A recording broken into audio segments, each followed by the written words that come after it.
Morning. Introductions are really funny. They paid me $60, so I wore a tie. How many of you are 36 years older than 36 years old? Yeah.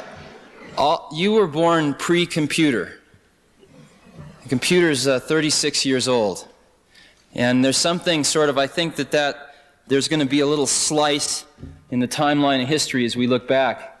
Pretty meaningful slice right there. A lot of you are products of the television generation. I'm pretty much a product of the television generation, but to some extent starting to be a product of the computer generation. And the kids growing up now are definitely products of the computer generation. And in their lifetimes, the computer will become the predominant medium of communication, just as the television took over from the radio, took over from even the book. Boy, I'll talk about anything you want to talk about today. I have about 15 or 20 minutes of stuff that I just wanted to cover really quickly, and then whatever you want to talk about, we can talk about. How's that? Yeah? How many of you own an Apple? Any? Or just any personal computer? Uh-oh. How many of you have used one or seen one? Anything like that? Good. Okay. Let's start off with what is a computer? What is a computer? It's really simple. It's just a simple machine, but it's a new type of machine. The gears, the pistons have been replaced with electrons. How many of you have ever seen an electron? That's the problem with computers, is that you can't get your hands on the actual things that are moving around. You can't see them, and so they tend to be very intimidating because in a very small space there's billions of electrons running around, and we can't really get a hold on exactly what they look like. Computers are very adaptive. It's a very adaptive machine. We can move the electrons around differently to different places depending upon the current state of affairs, the results of the last time we moved the electrons around. So if you were here last night and you heard about the brain and how it's very adaptive, a computer is in the same way very, very adaptive. Second thing about a computer, it's very new. It was invented 36 years ago in 1947. The world's first degree in computer science offered by a university, which was the University of California at Berkeley, and it was a master's degree, was offered in 1968, which means the oldest person that has a degree in computer science is 39 years old. And the average age of professionals at Apple is under 30. So it's a field that's dominated by fairly young people. Third thing about computers, they're really dumb. They're exceptionally simple, but they're really fast. The raw instructions that we have to feed these little microprocessors, even the raw instructions that we have to feed these giant Cray 1 supercomputers are the most trivial of instructions. They're get some data from here, get a number from here, fetch a number, add two numbers together, test to see if it's bigger than 0, go put it over there. It's the most mundane thing you could ever imagine. But the key thing about it is that, let's say I could move 100 times faster than anyone in here. In the blink of your eye, I could run out there and I could grab a bouquet of fresh spring flowers or something, and I could run back in here and I could snap my fingers, and you'd all think I was a magician or something. And yet, I was basically doing a series of really simple instructions, moving, running out there, grabbing some flowers, running back, snapping my fingers, but I could just do them so fast that you would think that there was something magical going on. It's the exact same way with the computer. It can go grab these numbers and add them together and throw them over here at the rate of about 1 million instructions per second.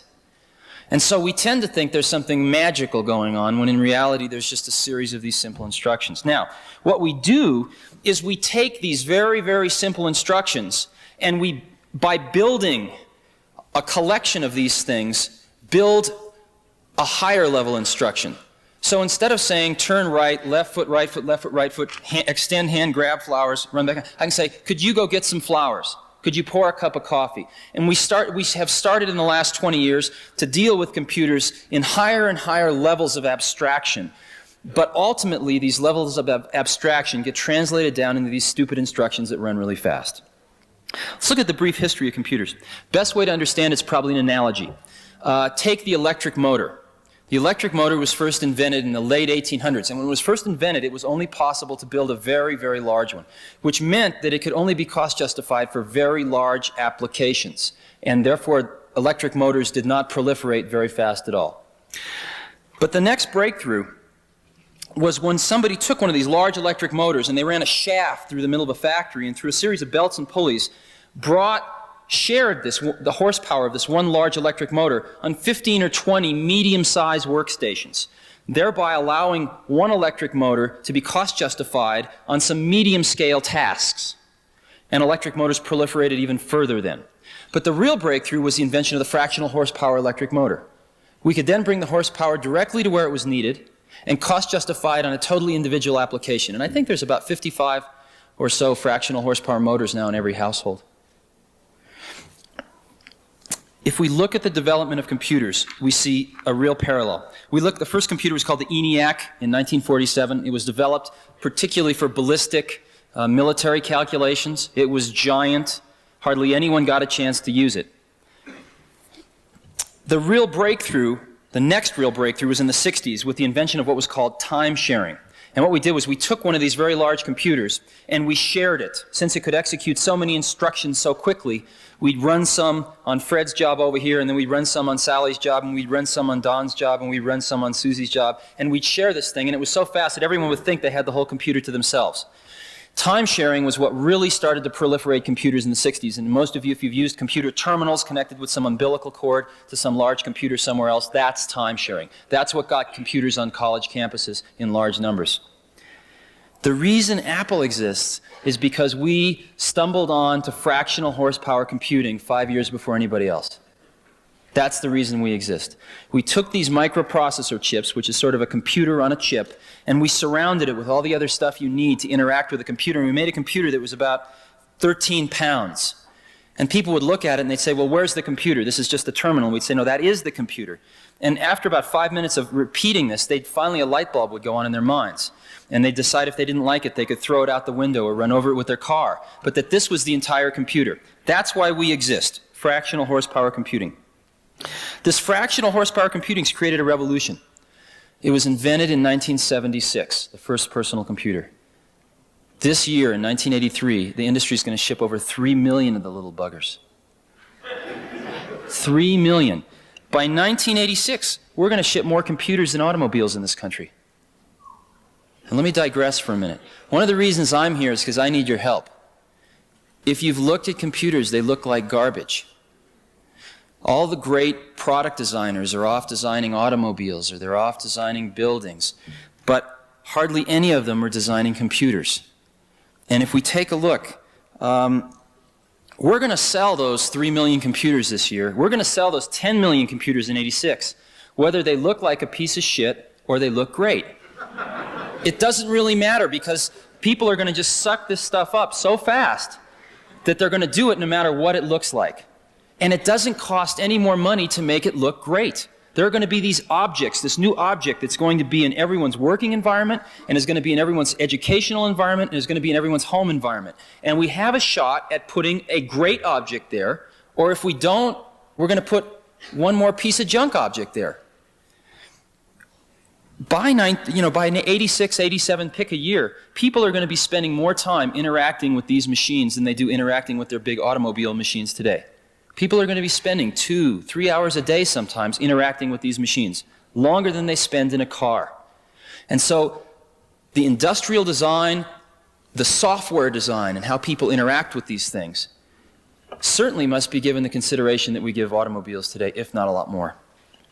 And if you take a look, what we've got is we've got a situation where most of the automobiles are not being designed in the United States, Europe, Japan. Televisions, audio, electronics, watches, cameras, bicycles, calculators, you name it. Most of the objects of our life are not designed in America. We've blown it. We've blown it from an industrial point of view because we've lost the markets to the foreign competitors. We've also blown it in a design point of view. And I think we have a chance, focusing on this new computing technology meeting people in the 80s, the fact that computers and society are out on a first date in the 80s, we have a chance to make these things beautiful, and we have a chance to communicate something through the design of the objects themselves. In addition to that, we're going to spend over $100 million in the next 12 months on media advertising. Apple alone, IBM will spend at least an equivalent amount. And we generate tens of millions of dollars worth of brochures, posters, more than the auto industry, again, as a comparison. And this stuff can either be great or it can be lousy. And we need help. We really, really need your help. Okay, let's go back to this revolution. What is happening? What's happening is the personal computer is a new medium of communication, one of the media. And so what's a media? It's a technology communication. A book is a medium, telephone, radio, television. These are mediums of communication. And each medium has pitfalls to it, has shortcomings, has boundaries which you can't cross, but it also generally has some new unique opportunities. The neat thing is that each medium shapes not only the communication that goes through it, but it shapes the process of communication. Perfect example. If you compare the telephone to what we're seeing now in electronic mail, where we link a bunch of computers together and we can send messages to an electronic mailbox, which people can then receive at their leisure.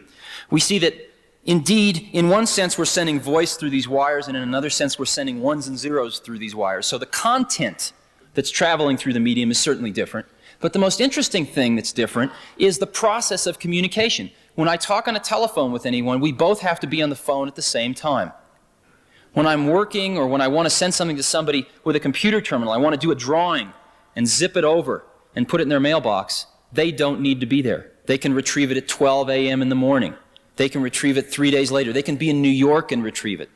One of these days when we have portable computers with radio links, they can be walking around Aspen and retrieve it. And so the process of communication itself changes as the mediums evolve.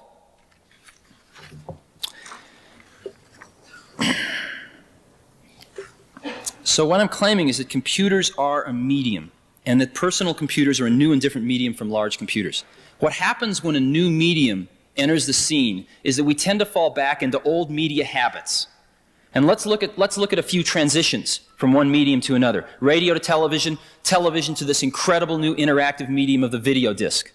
If you go back and you look at the first television shows, they're basically radio shows with a television camera pointed at them. And it took us the better part of the 50s to really understand how television was going to come into its own as its own medium. And I really think the first time that a lot of people were shook into realizing that television had come of age was the JFK funeral. The nation, a lot of the world, experienced the JFK funeral in their living room at a level of intensity that wouldn't have been possible with radio. I think another more upbeat example was the Apollo landing.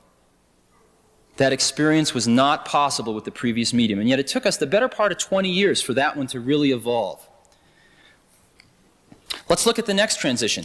We have this optical video disc which can store 55,000 images on a side, or an hour of video randomly accessible.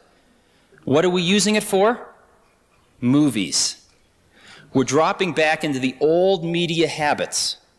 And there's a few experiments, though, that are starting to happen, and you start to believe that 5 years, 10 years from now, that's going to come into its own. A neat experiment happened right here in Aspen. MIT came out to Aspen about 4 or 5 years, I think about 4 years ago, and they had this truck with this camera on it, and they went down every single street, photographed every single intersection in every single street in Aspen. They photographed all the buildings, and they've got this computer and this video disc hooked up together, and on the screen, you see yourself looking down a street, and you can touch the screen, and there's some arrows on the screen, and you can touch walk forward. And all of a sudden, it's just like you're walking forward in the street. And you get to an intersection, and you can stop, and you can look right, and you can look straight, and you can look left. And you can decide which way you want to go. You can even go in some of the shops. It's an electronic map that gives you the feeling you're walking through Aspen. Then there's 4 little buttons in the corner, because they came back and they did exactly the same thing all 4 seasons. So you can be looking down a street, hit winter, all of a sudden you get the same street with 3 feet of snow on it. It's really amazing. That's not incredibly useful, but it points to some of the interactive nature of this new medium, which is just starting to break out from movies and is going to take another 5 to 10 years to evolve. Okay, let's go back to computers. We're in the I Love Lucy stage right now in our medium development. What we did was microcomputers, personal computers, first come on the scene. What do? We fall back into old media habits. We run these weird languages like COBOL. We do business accounting on them. That's the kind of stuff we have been doing on them historically. It took us about 4 years before we started breaking out of that. And we're just starting to break out of it now. When you look at LISA, LISA enables a person like me, I'm not an artist in the sense that many of you are, I can sit down and I can draw artistic pictures with that thing. Because there's a program called LISA Draw. And if I don't like what I've just drawn, I can erase it, I can move it, I can shrink it, I can grow it, I can change its texture. There's a little airbrush. The more I scrub, the darker it gets. I can put soft edges on things, hard edges on things. And so I have no talent at drawing at all, can make neat drawings, and then I can cut them out and I can paste them into my documents so that I can combine pictures and words. And then I can send it onto the electronic mailbox so somebody else that's living here in Aspen can dial up a phone number and get their mail and see this drawing that I made. So we're starting to break out, and you can just see it now. And it's really exciting. So where we are is that the personal computer is a new medium, and that society and computers are really meeting for the first time in the 80s. In 15 years, it's going to be all over in terms of this first phase, getting these tools out into society in large numbers. But during the next 15 years, if we have an opportunity to do it great or to do it so-so. And what a lot of us at Apple are working on is trying to do it great. I want to look at one last thing, then we can talk about whatever you want to talk about. What is a computer program? Do you know what a computer program is? Anybody? No? Sort of? Sort of. It's an odd thing. It's really an odd thing. You can't, you've never seen an electron, but computer programs have no physical manifestation at all. They're simply ideas expressed on paper. Computer programs are archetypal. What do I mean by that? Let's compare computer programming to television programming. Again, if you go back and you look at the tapes of the JFK funeral in 1963, I guess, you'll start to cry. You will feel a lot of the same feelings you felt when you were watching that 20 years ago. Why? Because through the art of television programming, we are very good at capturing a set of experiences, an experience, 2 experiences, 20 experiences, and being able to recreate them. We're very good at that. It takes a lot of money, and it's somewhat limited, but we can do a pretty good job of that. You can really feel the excitement of Neil Armstrong landing on the moon. Computer programming does something a little different. What computer programming does is it captures the underlying principles of an experience. Not the experience itself, but the underlying principles of the experience. And those principles can enable thousands of different experiences that all follow those laws, if you will. And the perfect example is the video game. What does the video game do? It follows the laws of gravity, of angular momentum, and it sets up this stupid little Pong game. But the ball always follows these laws. No 2 Pong games are ever the same. And yet every single Pong game follows these underlying principles. Give you another example. There's a neat program called Hammurabi. And Hammurabi, there's 7-year-old kids playing this. And it's a game, and it comes up on the screen, he goes, and you're King Hammurabi. He goes, oh, King Hammurabi. And you get to be King Hammurabi of the ancient kingdom of Sumeria for 10 years. Comes, oh, King Hammurabi, this is year 1. You have 1,000 bushels of wheat in storage, you have 100 people, and you have 100 acres of land. Land is trading at 24 bushels an acre. Would you like to sell any land? No. Would you like to buy any land? No. How much would you like to plant, or feed, how much would you like to plant? And it turns out that if you don't plant enough, some of your people will starve the next year. And if you plant a lot, then people will come from the surrounding villages because you got a hot village to live in and you feed them well. So you plant a certain amount, but you need then it says how much, oh, I'm sorry. So you feed your people a certain amount, and then it asks you how much would you like to plant. And you have to plant so much as well in order to get the grain the next year. But you can't plant more acres than you have people to plant the acres. And so if you go on a land buying spree at the beginning, and you don't feed your people well because you spent all your grain buying land, then you don't have the people to plant the land, so it doesn't do any good.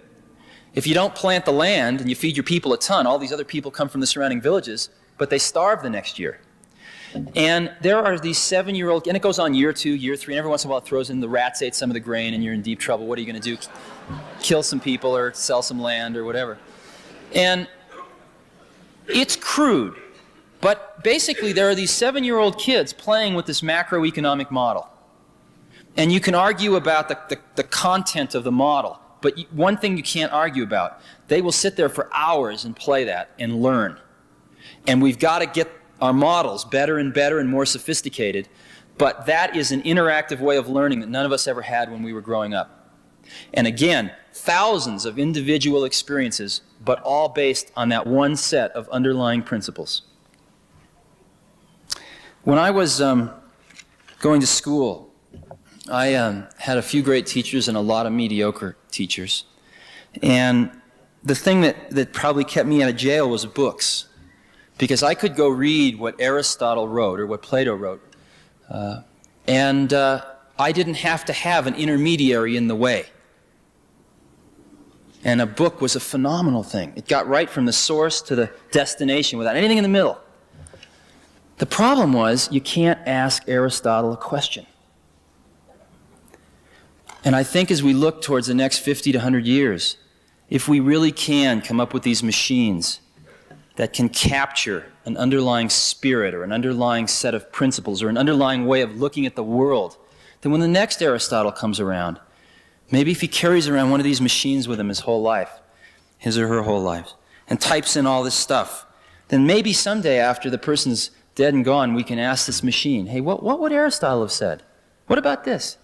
And maybe we won't get the right answer, but maybe we will. And that's really exciting to me. And that's one of the reasons I'm doing what I'm doing. So what do you want to talk about?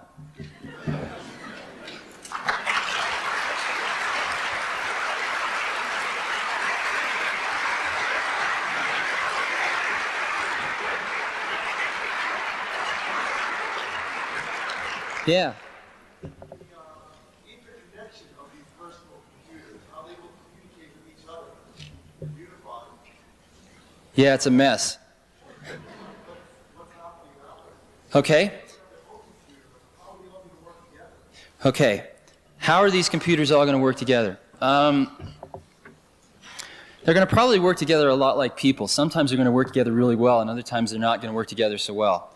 What we've got now is we are putting a lot of computers out that are made to be used pretty much in what we call a standalone mode. One person, one computer. But it isn't very long before you get a community of users using these things that really want to hook them all together. Because ultimately a computer is going to be a tool for communication. So they want to hook them together and communicate. And over the next 5 years, the standards for doing this are going to evolve. They all speak different languages right now. And there's I heard a funny story. We've talked a lot with AT&T, American Bell, etc. And there's a funny story about this is a true story. I talked to this old guy who was about 80 years old, and he was one of the original telephone installers. And he would go out and he'd install telephones in people in farmhouses, and they'd never seen anything like this. And it takes 2 wires. He'd run the 2 wires down and he'd hook up the phone. And he was out installing this phone for this Italian family in this farm. And he'd finished installing the phone, and the guy asked him, well, can I speak Italian on this phone? And he said, why didn't you tell me? I got to run a 3rd wire. It'll be $50 extra. So that's where we are today. And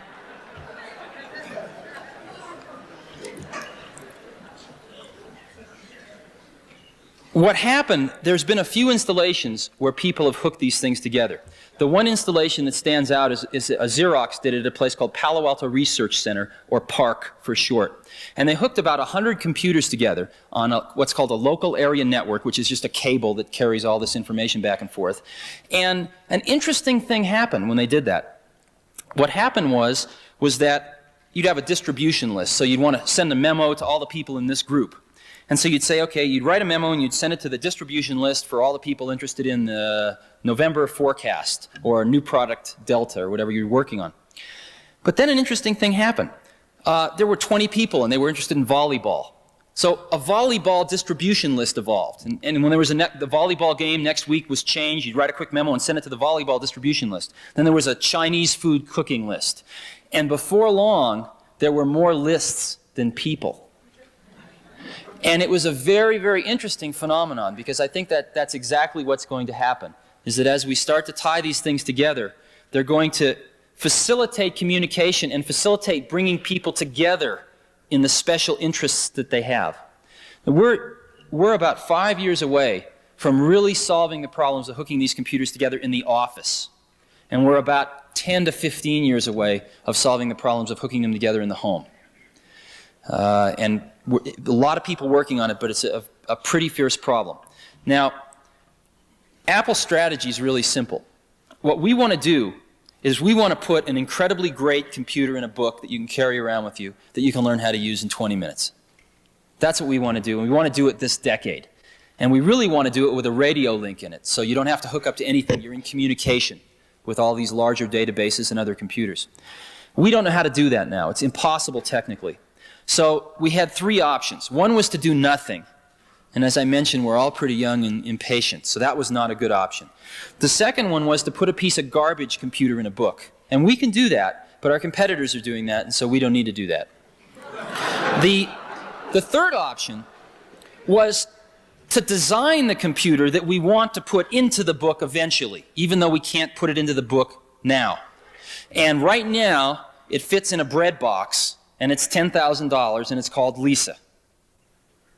And it just so turns out that, fortunately, there is a giant office market out there that is buying these things a lot faster than we can make them. We're sold out for the next year. And we'll sell over $100 million of those things the first year. So, fortunately, there is an office marketplace where enhancing personal productivity is absolutely worth $10,000 a person. And they're gobbling these things up, and they will pay for the development of this new technology. The next thing we will do is we will find a way to put it in a shoebox and sell it for like $2,500. And that'll be the next step. And finally, we'll find a way to get it in a book and sell it for under $1,000. And we will be there within 5 to 7 years. And that's what we're working pretty singularly on. Yeah? You mentioned that Apple makes designers and industrial design to help you. We as designers need Apple to do something for us in terms of providing computers as economical and our sense more economical and graphically allow us to design things. Is your company planning anything like that? I know you have a product in the market right now, but it's a little crude just yet. Yeah, it is a little crude. Right. Okay, let me tell you that what we're planning to do to sort of be able to provide tools for graphic design. That'll never be our fort. Our fort is going to be just people. And relative to nothing, what we can give them in the next 5 years is a lot. And eventually we'll get to the point where people can create images that are as good as they could create any other way. But it's going to take the better part of this decade to be able to get it down to a price level that people can afford. But we're doing some things now. Every computer to date has used a weird type on the screen, as you've known. The I's are just as wide as the W's. They're non-proportionally spaced fonts, we call them. You call them. And it's really been impossible to use multiple fonts on the screen at any given time. Matter of fact, the fonts have been just garbage. And it's really been impossible to embed any kind of graphics with text. If you take a look at Lisa, it is totally proportionally spaced text. We have 30, 40 fonts on the screen that come out at approximately 80 dots per inch resolution on the screen, approximately up to 300 dots per inch resolution on a laser printer. And that's where we are today. And what you're saying is we really want to go to 600, 700, 800 dots per inch on a laser film printer. We're not there yet. But we're solving the problems of injecting some liberal arts into these computers. That's what we're trying to do right now. Let's get proportionally spaced fonts in there. Let's get multiple fonts in there. Let's get graphics in there so that we can deal in pictures. And let's get to the point where 3 years from now, when there is going to be no college student 3 or 4 years from now that's ever going to think of writing a paper without one of these things. Just like they will not think of going to a science class without a calculator today. And where we've got to get to is where people 3 or 4 years from now are using these things and they go, wasn't this the way it always was? That's where we're trying to get to now. Once we get to there, then we can look at some of the other stuff. Yeah? Can you give us your perspective on the surveillance issue that was brought up in the previous presentation? Apple's perspective on Yeah, I only heard part of which part, you're talking about the people having these big databases about your life, or? The privacy issue.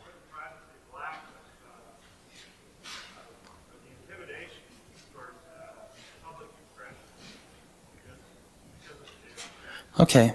I guess what I see now is an incredible amount of information, but not a very great ability to distill any sort of knowledge or wisdom out of that information.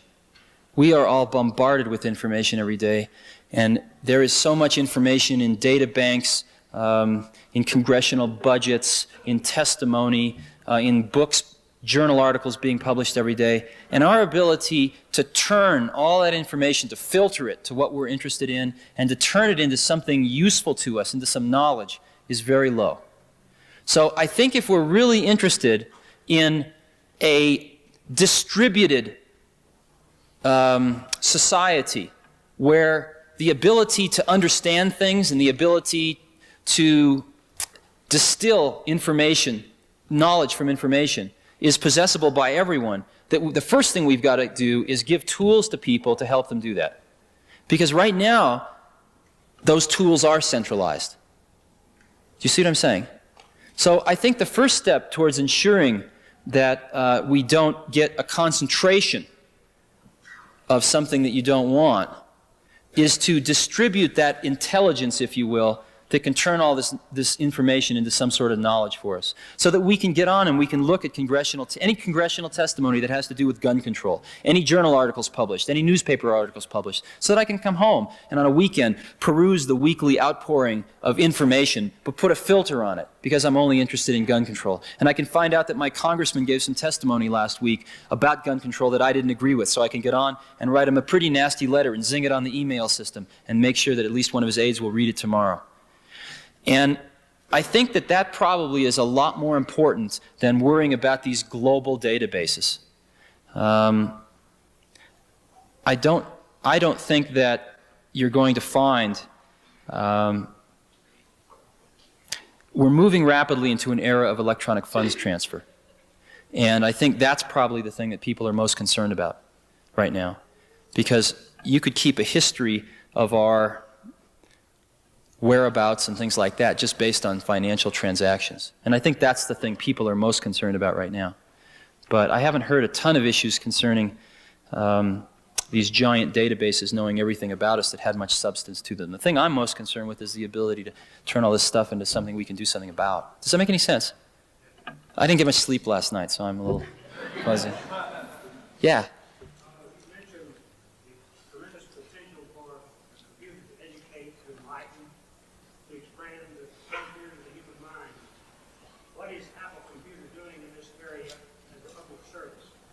Ah, public service.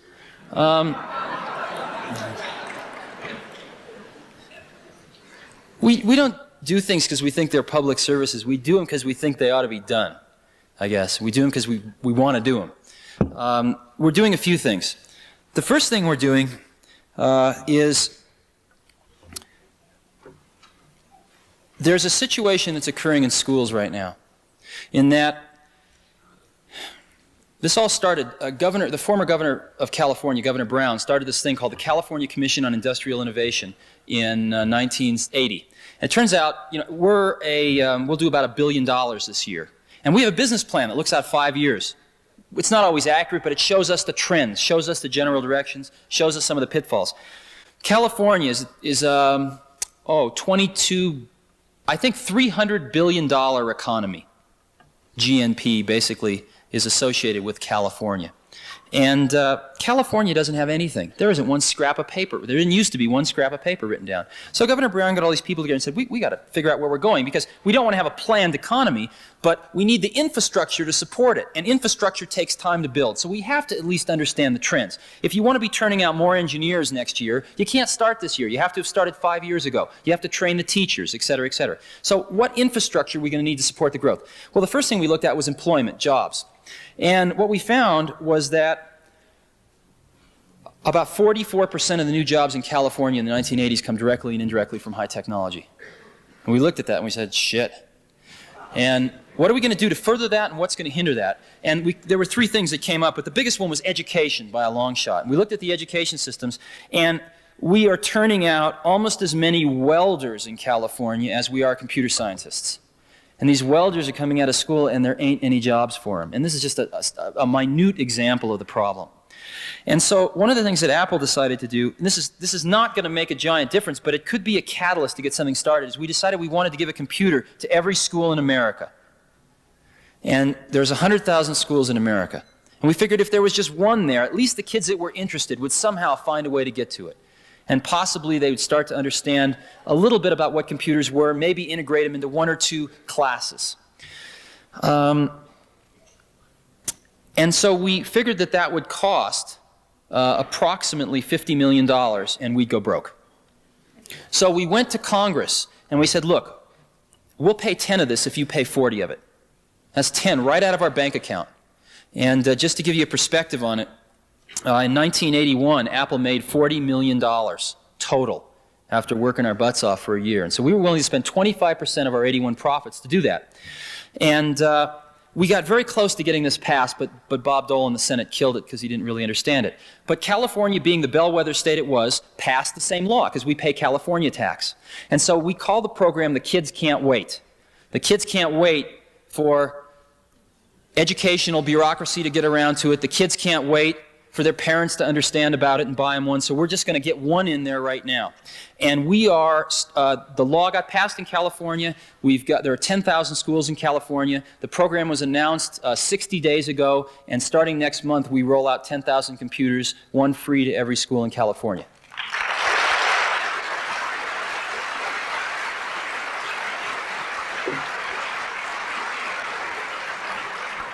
And I guess the important thing, though, to restate, this isn't going to fundamentally change the problem.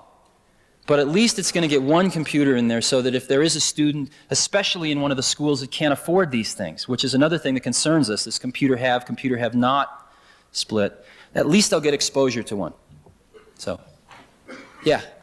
We're constantly told that by 2000, 85% of this will be the information business. How do you feel about that? Well, over half of the gross national product is contributed by companies and people that are already in the information business today. And that's true. Most of the people that got laid off from General Motors are never going to go back to work at General Motors. Ever, ever, ever. And unless we retrain them and give them skills, they're going to burn the cities down. And that's one of the biggest problems facing us right now. It's real easy to talk high tech. It's real hard to take all these guys that have been putting fenders on for 15 years, you know, servicing computers. It's going to be really hard, and we're not paying enough attention to it right now. But we're already in the information age. We're ready there now. Most of us manipulate information for a living. Yeah? Yes, is there going to be standardization of software, hardware, equipment, with proliferation of software packages? It's very difficult to decide what you show. The Apple, you know, the Apple students, me, Lisa, and it's very difficult to go out in the marketplace to decide what the quality of these particular equipment are that you use. Right. That's right. Here's a challenge for you. You want to just make a great contribution, have fun, make zillions of dollars, all at the same time.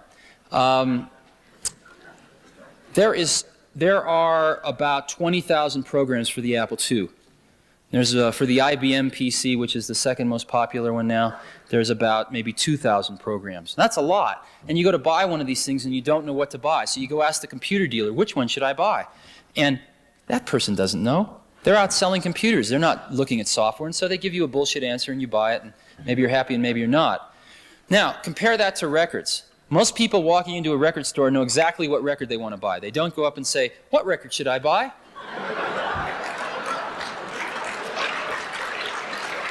They know exactly what record they want to buy because there is the phenomenon of the radio station, a free sampling, so that we make our decisions before we go in to the distribution center for the records. We need the equivalent in the software business. We need a software radio station, quote unquote.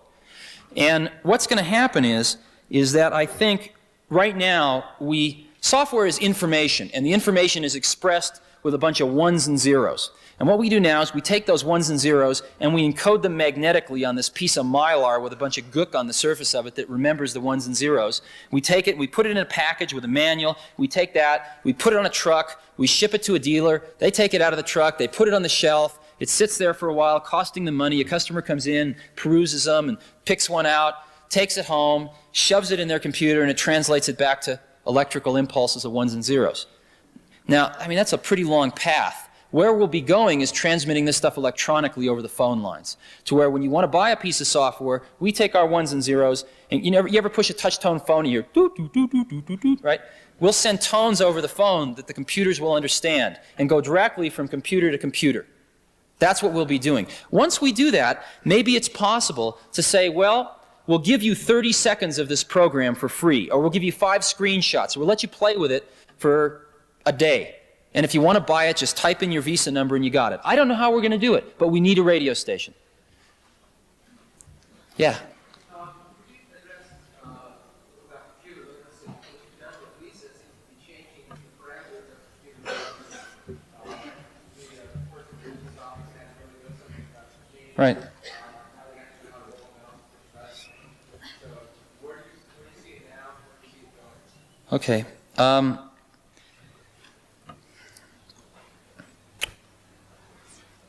There are 2 things to do to get people and computers together. One thing is to make computers easier to use, and the other thing is for people to get more and more familiar with the concepts.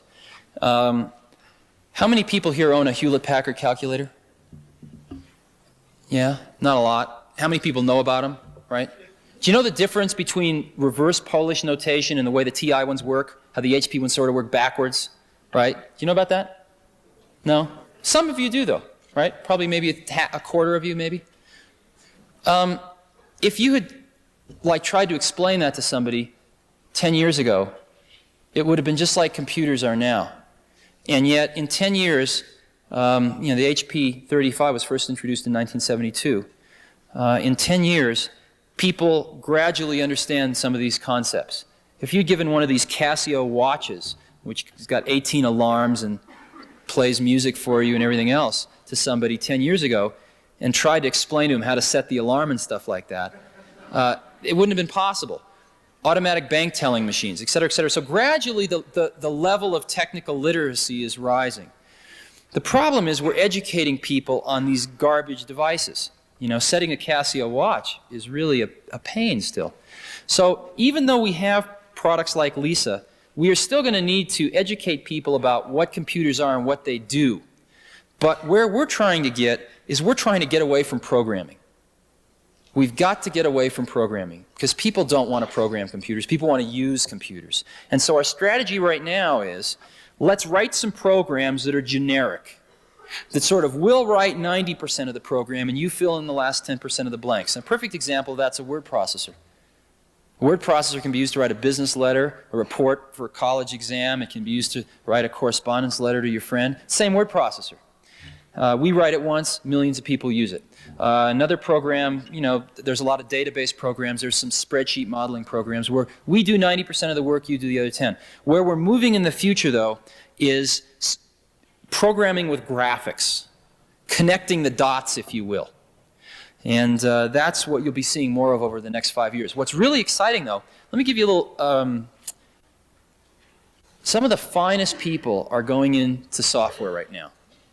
And matter of fact, about a year ago, I met this little kid in Chicago who had started this company called Aristotle Software. And he was 13, and he started it with his more mature 14-year-old friend. And a year ago, they were making about $4,000 a week off selling 3 game programs. Now, let me give you an example of how this can work. We have 1 million Apple IIs out there. 1 million. And people have paid about $2,000 for them. So if they can buy a new program, one of these new diskettes, for $100 that lets their computer do something totally new that it never could do before, that's a good deal. So let's say your girlfriend is in the real estate business, right? You know a little about computers. And she comes home and she's filling out all these crazy forms and going through all these calculations trying to do some creative finance. You go, well, I could write a program for that. And you write a program. It's not that hard to use. And over the next few months, she goes, well, can it do this? Oh, sure, that's easy. Can it do this? No, that's hard. You refine this program to where it's really great. And all of a sudden, she shows it to all the other people she works with. She brings it into the office, or she brings them over one day, and they just go, wow, I got to have this. This is worth $2,000 to me right there, just for that one application. Okay, let's say that you put that program on the market and sell it for $100. Well, the dealer's going to take $50 of it. So you'll see $50 per copy. And let's say it costs $25 to make it. You're going to make $25 profit per copy. If you can sell that to just 10% of the Apple II owners the first year, not including any new Apple II owners, because we're shipping almost 1 million computers a year, so it'll double the next year, but forget about that. Even the previous owners of 1 million. You'll sell 100,000 copies times $25 profit per copy, or $2.5 million profit the first year, selling to just 10% of the people, and you can write that program with under $10,000 worth of computer equipment. That's what's happening. That's why they're Aristotle softwares. And so you're seeing a flurry of activity there right now. Yeah? How did you manage to successfully grow so fast in terms of all the people? How does that affect the human interaction between the people, particularly the ones who were there originally? Okay. The actual turnover at Apple has been very, very low since inception. It's been under 5% since inception, actually. Okay, we do it in a few ways. First thing we do is, what's happening is the definition of an American corporation is evolving. And it's evolving in a almost semi-socialistic dimension, which is very interesting. 100% of the professionals at Apple own stock in the company. 100%. Everybody owns stock in the company. And what that means is these traditional barriers. I've never heard the word labor or management mentioned at Apple, ever in my life. We have no unions or anything. People say, God, the electronics industry doesn't have any unions. And that's true in one way, but in the other way, we've got like one of the best unions of everybody going towards the same exact goals and objectives that I've ever seen in my life. It's on sort of an economic scale for sure, because it's in everybody's best interest to see the stock go up. But more importantly, we feel that for some crazy reason, we're in the right place at the right time to put something back. And what I mean by that is most of us didn't make the clothes we're wearing, and we didn't cook or grow the food that we eat, and we're speaking a language that was developed by other people. We use a mathematics that was developed by other people. We're constantly taking. And the ability to put something back into that pool of human experience is extremely neat. And I think that everyone knows that in the next 10 years, we have the chance to really do that. And we can look back, and while we're doing it, it's pretty fun too, but I mean, we can look back and say, God, we were a part of that. And so everyone is working 18 hours a day right now. Now, on the people side, we believe in the phenomenon of great people. And what I mean by that is we think there are people that are so good that they can run circles around 5 pretty good people. Okay? And those are the kind of people that we want at Apple. They're hard I mean, they're all idiosyncratic, but they're the fun people of the world. They're the artists of the world. And so what we have is sort of a very small company in terms of people for our revenue. We are going to cross $1 billion in sales very shortly with under 5,000 people worldwide. And that's phenomenal. And I think our feeling has been that what we want to do is keep the number of people down so that we can spend time with... You started with 2 or 3 people. Right. 5 years ago, 5,000. I assume a lot of them are manufacturing people. No, not very many are. Under 2,000 are. How did you grow that fast and manage that growth? I mean, there were people, you had a nucleus of some kind. They were all buddy-buddy, and everyone was very friendly. Yeah. And all of a sudden, there's this huge division, but I assume, I don't know what Right. We do a few things. We... They don't get to see each other and speak or drop in easily. Right. That's exactly right. The first thing we do is we've always tried to hire people that were much better than we needed for the current job, because within 6 months they'd be fighting to keep up with it. Second thing, though, is we've always tried to hire people. The reason we hire people is to tell us what to do. And so at Apple, when you get hired, some people survive and some don't. But in general, it's, hey, this is the general thing we think we need done. Go figure out what we need. Come back and tell us how much it's going to cost, and go do it. And so we've got an incredible group of entrepreneurs. And we're always arguing with each other and things like that, but that's just fine. And so the 5,000 people we've got, most of those people are very independent thinkers, and what they really want is they know what to do. What they want is the environment where they don't have to convince 30 other people that it's the right thing to do. Does that make any sense? And it's harder as we get older. It's harder to spend time with everyone and to pull everyone together. But we really make an attempt to do that. And I guess our feeling is that the day that somebody working at Apple decides that they can't make a difference anymore is the day we've lost. You know? And we have the standard stuff. I mean, anyone can come see myself or John Scully or anyone else anytime they want. I mean, it might take a day or two to schedule it. But we've got people at all levels floating around, coming to see us. The other thing we've observed, of course, is that the oldest and largest organization in the world has only 4 layers of management. And that's the Catholic Church. And 5 if you count the highest order, I suppose.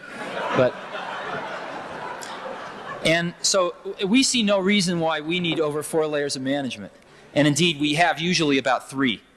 And that's, the president, we maybe have a division manager, and then maybe under that a marketing or engineering manager. And that's really about it. So that's what we're trying to do. Yeah, well, what's really interesting is that people a lot of times, we have good people, and what they've been able to do over the last 5 years is pretty awesome. But what's even neater is that what we can do in the next 5 years. I mean, we're in a position now where we're selling $1 billion of stuff a year, and where we've got one of the most recognized consumer brand names in the country. And so, if we get it together, we can turn out these incredibly great products with incredibly great advertising, with incredibly great software. And so what we want to do is just get great people to come help us do that, because that's a pretty giant thing to try to do. But that's what we're going for. We started with nothing. So whenever you start with nothing, you always can shoot for the moon. You have nothing to lose. And the thing that happens is when you sort of get something, it's very easy to go into cover your ass mode, and then you become conservative and vote for Ronnie. So what we're trying to do is to realize the very amazing time that we're in, and not go into that mode. And I think Lisa's a reflection of that. I mean, we gambled the company on Lisa. If Lisa had bombed, Apple would be just one more computer company. And we gambled everything on it. We had no backup to it. Everything went into that. For 3.5 years, the best and the brightest at Apple worked on this product. Now, how come they came to Apple to work on this? We hired these people from other companies. And the reason they came to Apple was because they knew what to do. But the companies they were working for wouldn't take the risk and do it. And we said, come to Apple and build this. And they said, well, who do I have to convince to do that? Nobody, just go do it. And we got a collection of, I think, some of the finest computer scientists in the world that just went and did it. And that's why I go to work in the morning, is to hang around these type of people. They're fun. They play in punk rock bands on the weekends and all sorts of stuff. Computer people aren't, you read all this computer nerd stuff, it's not really true anymore. They're really a lot closer to artists than they are to anything else.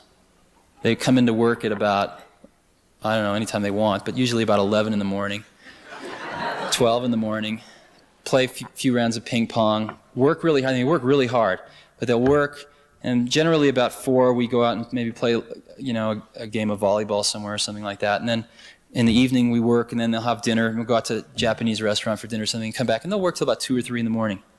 And they go home and wake up at 11 the next morning, coming to work. Yeah. Yeah, you, sure. Why not? How long will we be tied for those skilled typists of us to the actual keyboard? And once that voice generation really comes into being, what will that do for those of us who have invested thousands already in this keyboard that we have? Uh-oh. Can you teach skiing?